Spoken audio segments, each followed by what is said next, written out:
in exactly how I make this insanely delicious white chocolate keto caramel slice. I still can't believe that I lost 20 kilos or 44 pounds eating foods exactly like this. It's sugar-free, grain-free, gluten-free, low carb, and keto friendly.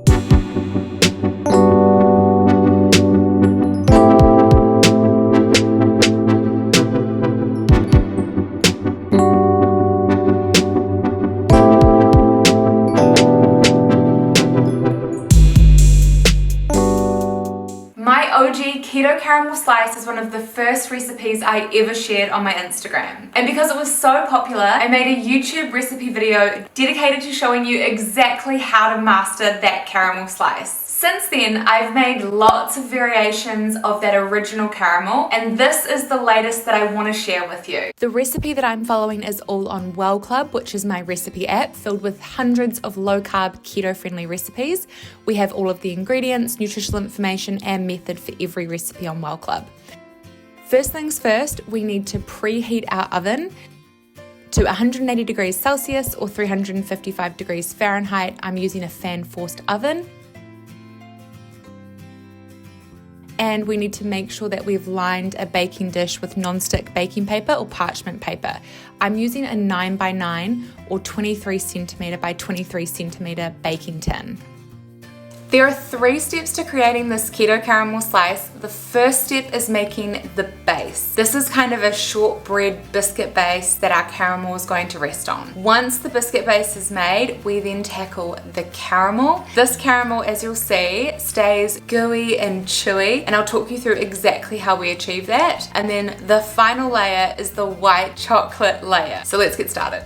For your slice base, you're going to need almond meal or almond flour, an egg, and butter. I like to use kitchen scales. These are just cheap ones from Kmart, just to make sure that I'm getting the right amount of each ingredient. The exact recipe and all of the ingredients and quantities you need is in the description box below. But first thing you need to do is make sure that you soften your butter, which I like to do in the microwave.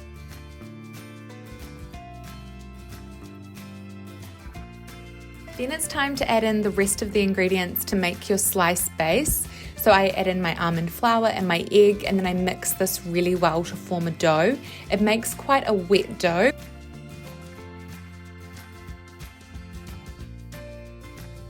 Add the slice base into your baking tin, and I like to use a plastic spatula or the back of a fork to press my slice base mixture out, trying to get it as evenly distributed in the tin as possible, and also trying to make sure that it covers every corner.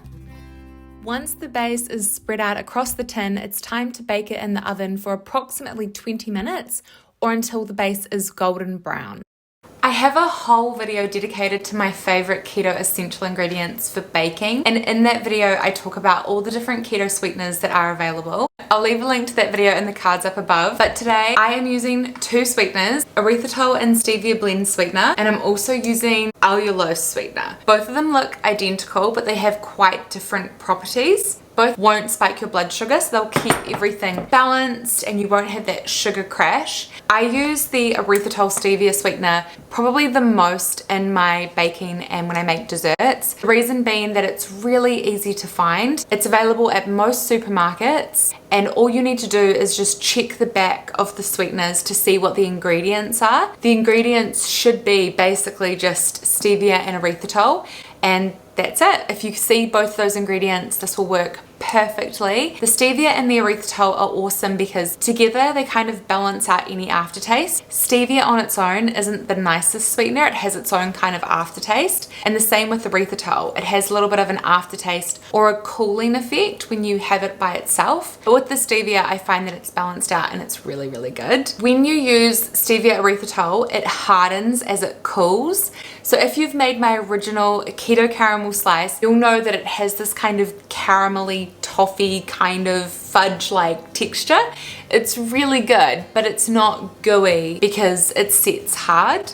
That's where allulose comes in. Allulose doesn't harden as it cools. Instead, it stays gooey and chewy. If you just used allulose on its own, which you could, I have recipes on Welle Club and on my Instagram where I share how I make keto caramels using just allulose as the sweetener. But today I'm using a bit of both, and I find that the combination of the two means that the caramel doesn't set as hard. It still stays soft, but it's not as soft as just using allulose on its own. If for whatever reason you can't get allulose where you live, but you can find a stevia erythritol blended sweetener, then just use this instead. The white chocolate keto caramel slice is still gonna be delicious. You won't miss out because you don't have allulose, so definitely don't stress it if you don't have that ingredient. To make this keto caramel, you're going to need a heavy bottom saucepan. Make sure you're not using a non-stick pan because the caramel can split. I'm adding in my butter. Make sure when you're looking for a butter that the ingredients are only cream and salt. Some butters have water added in, and if there's water, this caramel could split. Next up is cream. This is just 100% cream. It's called runny cream in New Zealand, pure cream in Australia, and heavy whipping cream in America. And then I'm adding in my sweeteners, my allulose, and my erythritol stevia blended sweetener. And now it's time to start making the caramel. This process is actually going to take you quite some time, approximately 25 minutes to 30 minutes, so it's important to settle in. Set your stovetop temperature to a medium-high heat, and that's where you're going to start making your caramel from. You don't have to stir your caramel all the time, but it is good to stay close by in case you do need to stir it. And I've made this time lapse just to show you the different colors that the caramel is going to go. The caramel starts out a really light yellow color. As you can see, it bubbles up, bubbles down, and when it does this, I adjust the temperature a little bit lower accordingly, just to help to bring the bubbles down. As the caramel starts to thicken, the color goes darker and darker, and the mixture gets thicker and thicker, until ultimately it's a dark brown caramel color. I promise, a little practice and you will have this caramel down. But because a lot of people struggle to get it right the first time, I want to talk you through the process of making this caramel so that you understand what to do to get it perfect. The caramel is going to start out this light yellow color, and you want to keep reducing it down so that it thickens and gets darker. Feel free to adjust the temperature as you need, lowering the temperature and then making the temperature a bit higher when you need to. The ultimate goal is to thicken the mixture. It's going to go from different shades of yellow ultimately to a dark golden color. When you know you're getting to the caramel stage, it's going to look like this: thick, bubbly, kind of like you could be making honeycomb. It's at this point in making caramel that a lot of people tell me that their caramel splits.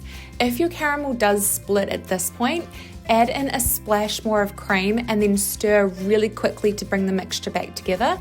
Once the caramel is this color, I like to turn the whole mixture down or to a very, very, very low temperature, because it's basically the color that I want, and that residual heat that's in the pan is going to take it to this final dark brown color.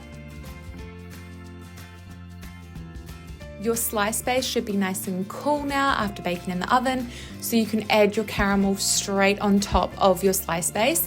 Just remember that this caramel is super hot, so be very careful.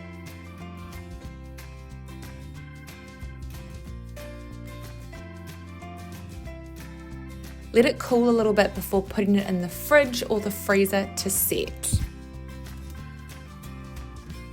The final layer, the choc top layer, is super simple. All you need is a keto-friendly white chocolate block. I'm using 100 grams or 3.5 ounces. You can double that if you'd like a thicker chocolate top, and you're also going to need some coconut oil. Place your white chocolate and your coconut oil in a microwave safe jug, and then in increments of 30 seconds or 45 seconds, microwave the two so that the chocolate and the coconut oil melt. Do this slowly because the chocolate can burn very easy. Then add it on top of your caramel, place it back in the fridge to set, and you're done.